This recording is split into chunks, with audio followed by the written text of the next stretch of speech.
And you're just in time for yet another informative edition of Siasa Brigade, your go-to point on matters, governance, and generally the political climate and landscape here in Kenya, hosted by yours truly, Richard Mwenja. Always a pleasure to have you on board. Now, on this particular edition of Siasa Brigade, we are going to look at matters rotational presidency and whether that is a far-fetched goal for Kenya to attain. Is it more of a mirage? That forms the basis of our conversation today, and I'll be joined by none other than East Africa's renowned public scholar and Kenya's go-to political analyst, Herman Manyora. Great to see you, sir. Good. In your usual Bermuda blue shirt. Yes. Don't call it usual. People might think I have only one. But you do have one. I am the witness here. Okay, yes. You need a budget for your wardrobe, though. Yes. Good. I will. That's why you're calling for our fans to support. No. They should not buy my clothes. I'm okay with what I have. You're okay with what They you should have? just support us so that I can support you people to have nice suits. Uh-huh. And, But how do you when even it's need... raining like this, you can get a taxi home. Yeah. And when our computers are collapsing, they can donate computers. Yeah, sure. But my clothes, I'm an old man. I'm okay. And you're also even going to retirement, don't need many. Yeah. I'll be in the village. Under a mango tree. Under mango tree. Lonely and desperate. Not lonely. I have so much to do in my old age. So much. I want to do serious international podcast. You can't do that? I can. What do you mean by I can? Age is catching up with you. No. And I want to write. Just like... And I want to write serious writing. Like Setabo, like And I Kanchori. have many manuscripts. Oh, not these cheap thing people. But serious works. Yeah, okay. Straight to today's conversation, matters rotational presidency. And going down memory lane, just about 3 years ago, former President Uhuru Kenyatta brought forth that debate that Kenya, it was about time Kenya brings on a new president from a different ethnical background and all those things. But that resurgence of that debate brought on board heavy backlash from Kenya Kwanza allied members then. Now that President William Ruto is at State House, he has power by his fist. Do you think a possible resurgence of this debate on rotational presidency could perhaps get his endorsement in the near future? This is not a debate. This is a sad reality. Yeah. This is something that will make it very difficult for us to move on as a country peacefully, on a sustainable basis. So it's not a debate, it's a very serious issue. How long can it take before we get to that point whereby Kenyans are fed up with, say, two ethnical backgrounds playing fast fiddle on matters Kenya's governance? You know, we are already past that point you are saying. It's just, what you need to understand is that revolutions, upheavals, uprisings, and all manner of violent changes do not necessarily take place because people have gotten to a point where they can't take it anymore, where things are too bad. No. In fact, things can be too bad for a million years without people doing anything. So if you look at how these things happen, there's always, in most instances, something just triggers. And a revolution happens. So when the potential is there, once the potential is there, when the flashpoints are there, once you spill petrol all over the compound, it just requires a matchstick, somebody lighting a cigarette, Very innocently. well. From where you sit, though... So you cannot be saying, when will it get to a point? No, the situation is already bad. Extremely bad. But then how comes when people get to the ballot on that material day of voting, then they are blinded by many facts. You'll just find them voting a Kikuyu. Most primitive societies, and many people are still primitive, even those who think they are not, are led by primordial instincts of tribe. Taking center stage. And the tribe doesn't mean Luya, Kikuyu, Pokomo, and Turkana. What does It's just it mean? an ethnicity. And there are different ethnicities. Yeah, and they are there. So when you go to that booth, you want to vote with your ballot paper, the engineer in you is replaced by a Pukusu. The doctor in you, highly qualified, a student, Reduced to a Kikuyu. replaced by just a Kikuyu. That wonderful teacher who teaches until students are just saying, yes, they all get A. That bright teacher, he's just reduced to a Maasai when he goes to teach, to vote. Those primordial instincts. So Those are things can be explained by human nature. Finding solace together, finding warmth, including imaginary warmth. Yeah. Could that actually explain why the, brilliant minds and think tanks like, say, Okuro Court never got the presidency? People are blinded to such. No, people don't. People are going for, and again, it's you look at the history of the country.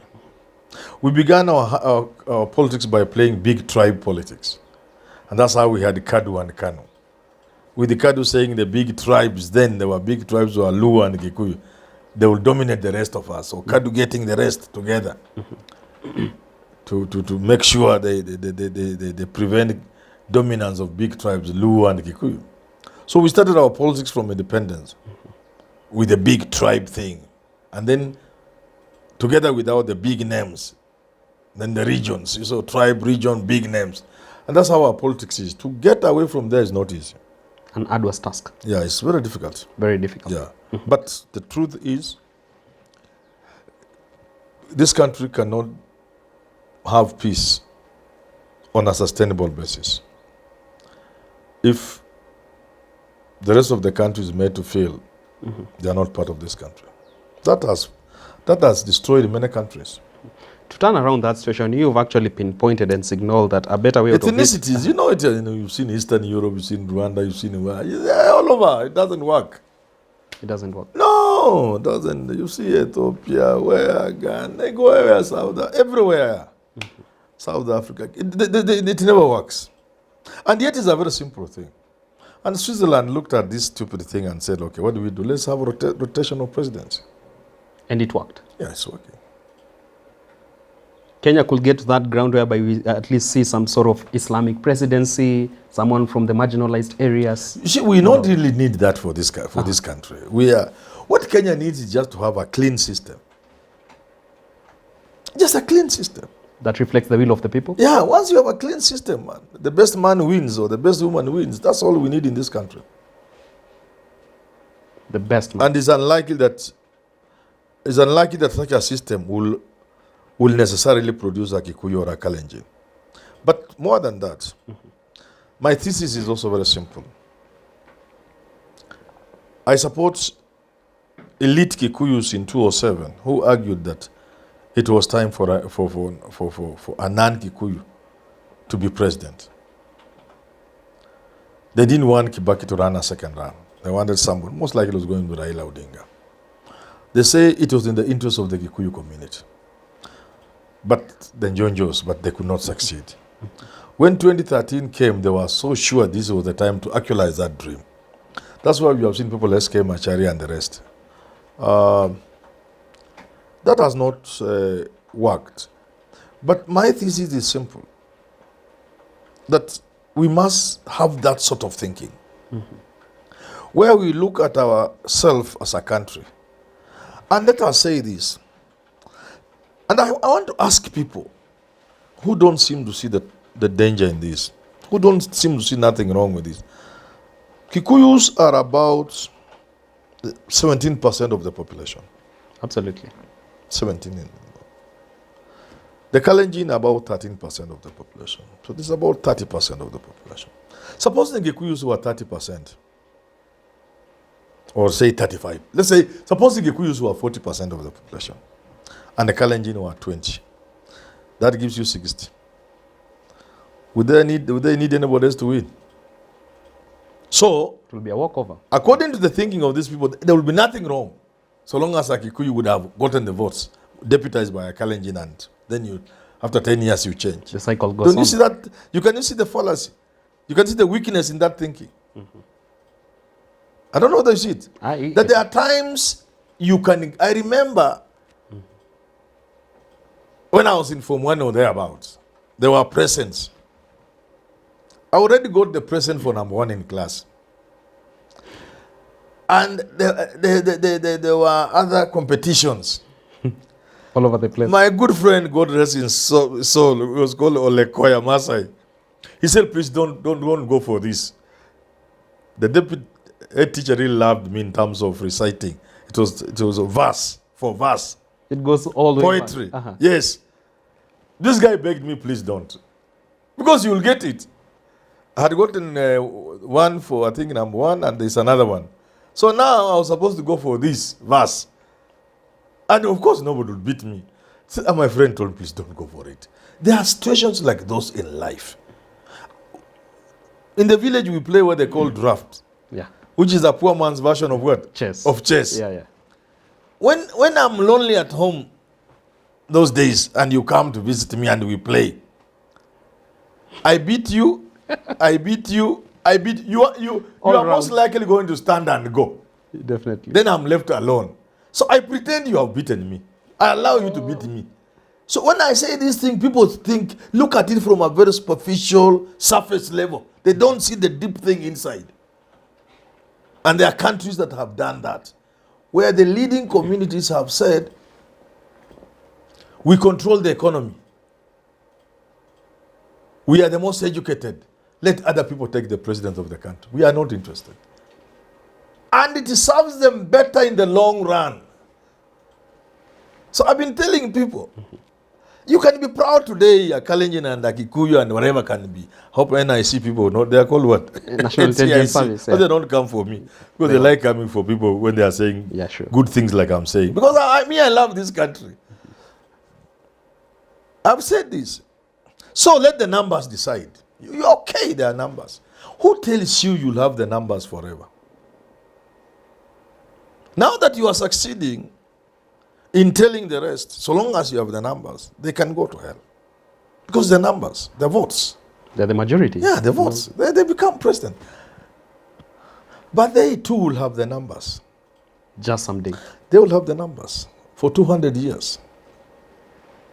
What? Yeah, 200 years. The Luyas are overtaking them. I am convinced the Luyas have overtaken the Kikuyus by now. Last census, I thought that was the case. They gave different results. But even if you try to stop it now, how long will you stop? You can't control it all. No, the Luyas will be number 1, whether you like it or not. The Kambas are moving at an alarming speed. Overtaking the Ameru and all that. The Kisses are coming. My friend, my good friend, not long from now, these other ethnicities, including religion, will come in. They will have the numbers and they will want to lord it over the rest. And the advantages you have enjoyed because you have had state power will all be washed away. So, is it in the interest of an average Kikuyu from Karatina? Is it in his interest that there's a Kikuyu in the State House? Or that his brother's business in Vihiga is safe and sustainable? That wherever you go in this country, you are received well as a Kenyan, as a brother. Well embraced. So that you don't have to worry every election period that things will happen and everything you have worked for will go up. Relocating businesses and all those things. That you don't sleep. Do you think it's in the interest of an average Luya that a Luya is president? Or it is in their interest that whenever they are working, Uko Kiambu, they are okay? That is the bigger interest of the people. And that's why those of us who say, let us not be short-sighted. Let us think tomorrow and the day after tomorrow. Let us look at sustainable Kenyanness. Let's work towards building a Kenyan nation, which we don't have. Do you think that's what informed Uhuru's endorsement of Raila Odinga for presidency? Yeah. He wasn't short-sighted. Yeah, he came to it. And let me tell you, when so much harm has happened, people sometimes look back and say, God, how come we didn't see this? Irredeemable damage? If Kibaki had not rubbished the MOU with Raila, if Kibaki had worked with Raila, and perhaps handed over the mantle of leadership to Raila, not at Shika, Raila didn't need to be given, not stand in his way of getting. Do you think this country will be still talking of this nonsense of tribe? Hiyo tungekuwa tulipita kitambo. We will be talking about other things, not tribe. Not Mount Kenya block being behind you. That is, Kenyans will be dealing with other problems. Not this stupidity of tribe and ethnicities. That you need Council of Elders to endorse you. No. No, hiyo matope tungekuwa tumewachana naye. If Kibaki didn't rubbish the MOU that he was with Raila. If after that mess we realize and look back at our history and say, okay, why have we been stopping this chap from Luo Nyanza from becoming president? Yet the future of this country depends on the very, very things we are frustrating. The future of Kenya depends on us all living together as Kenyans. If sensible people had told Uhuru Kenyatta, don't lie to us about ICC. You are a young man. Ruto is a young man. Let Raila take this thing in 2013. They would be president now. And this country will know peace like no other. Their children will live in a peaceful country. Their grandchildren will be born in a peaceful, prosperous country. Protests. But we want today. Today we want it. Now and here. Now and here. And everything. We don't think about our children. We don't think about our grandchildren. We don't think about an attempt at nationhood. Nothing can guarantee the security and development of this country more than nationhood. If we can achieve nationhood, that people feel proud to be Kenyans. And part and parcel. When you see another Kenyan, you want to hug them. 500 years of greatness as a nation, with a chance of joining the first world in 15 years. Tier 1 countries. So, we want to grab leadership, prevent others, hold it, create cheap hegemonies, but remain a poor, dirty third world country, where the future of our children and their children is not guaranteed at all. Those are the best. Where we are the laughing stock of the world, where people come for slum tourism, to look at the life people live in Kawangwara and Kibra, and make videos and take that these human beings. What pride is there in that? And sex tourism. Why don't we open up our space and operate in this country as Kenyans and brothers and sisters, so that we may realize our potential? This stupid thing of tribe is denying us our potential. Now look at Tanzania is about to overtake us. Ethiopia has now overtaken us. Ethiopia wamekuwa na shida juzi tu tukiona. Ama hujaona Ethiopians, Eritreans here. Just the other day. Now they have overtaken us officially. Tanzania now official, the fastest growing economy. Rwanda, a model country.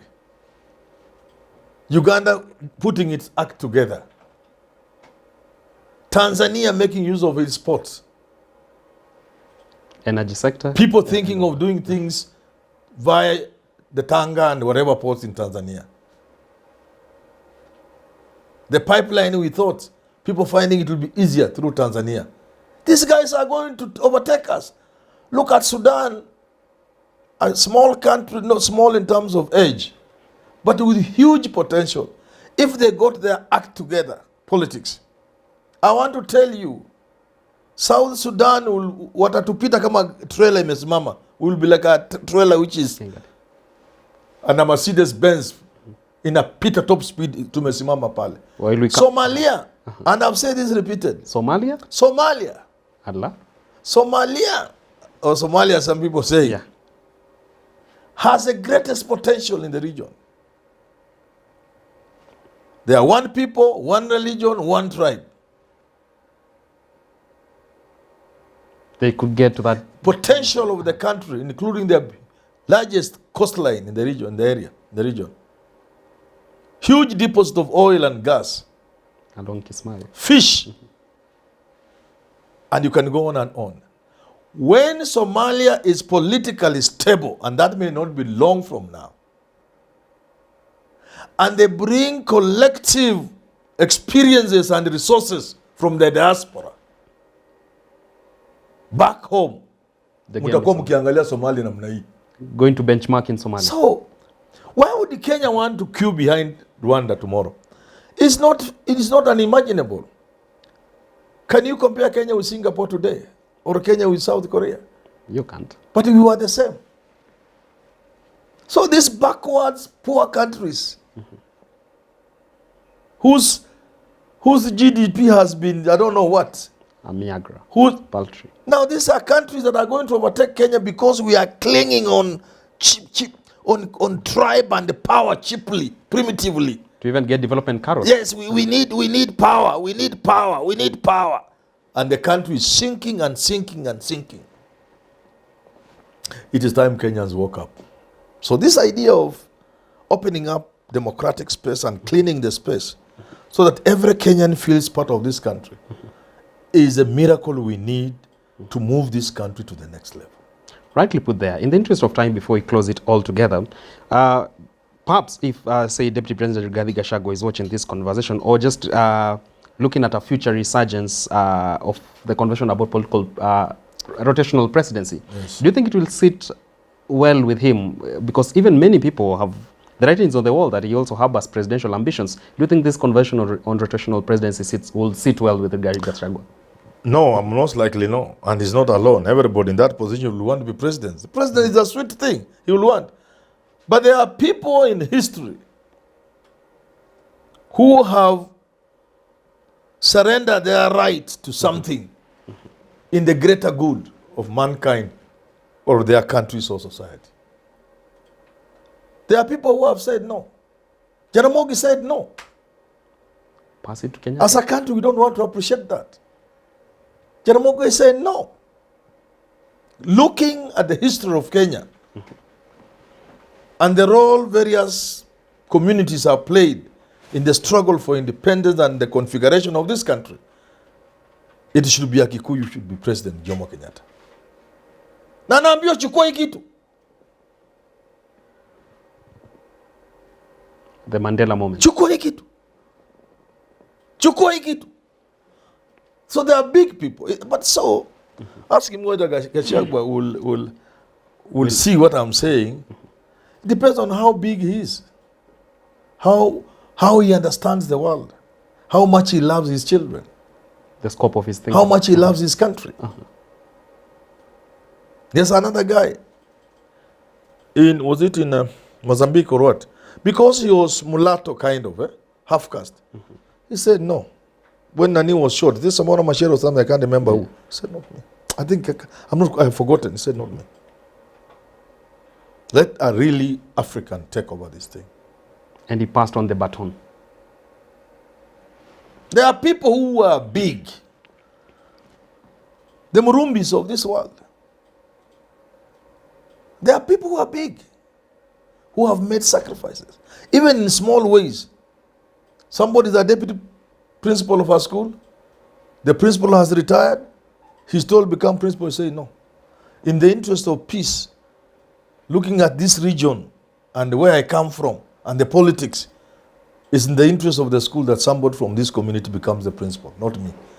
There are big people who think big and see far. And but the majority of human beings want the here and the now, and they want everything. And they don't retire honorably. You can never. It always comes to haunt you. Because you is not just you, Richard. You is your son and your grandson. True. So there are people in small places, in big places, even in these UN configurations. There are people who say, no, I think it's time for somebody from the African continent to be a special envoy. And I can win if I go for votes, but let it be. I support somebody from Francophone countries in Africa. You know those kind of things. Even those who would win. So that means you want stability. You want something that is a system that is sustainable. Because once people lose confidence, once people lose hope in a system, then the system is messed up. It collapses. So people to have faith in what people call Project Kenya, from Professor Ogore to David Ndi, Project Kenya. Yeah. And people are saying, let's look for divorce because it has failed. Why has Project Kenya failed? Just because no attempt has been made at nation building, to be a nation, not to look at ourselves as different nationalities, but as one people, one nation, feeling that you are there, feeling that nobody stands in your way when you have the chance to become president. That's all we need to push this country pop into the outer space. Into outer space. This country. The plane of this country was made long time ago. It was about to take off. It is not in the hangar. It's on the runway. Has lined up already. It is just to take off. But as we do this, the runway is, trees are growing there. When you take off, you'll hit a tree which has grown in the runway. And potholes. And potholes. There you have it, nuggets of wisdom coming from Herman Manyora. He's a senior citizen and a patriot at heart. Definitely so much for the government to tap in from his sentiments. And also we, as the electorate and citizen at large, there are better ways we can be better at what we do as citizens and patriots of this country. Until next time on Siasa Brigade, I'm Richard Mwenja. Always a pleasure. God bless.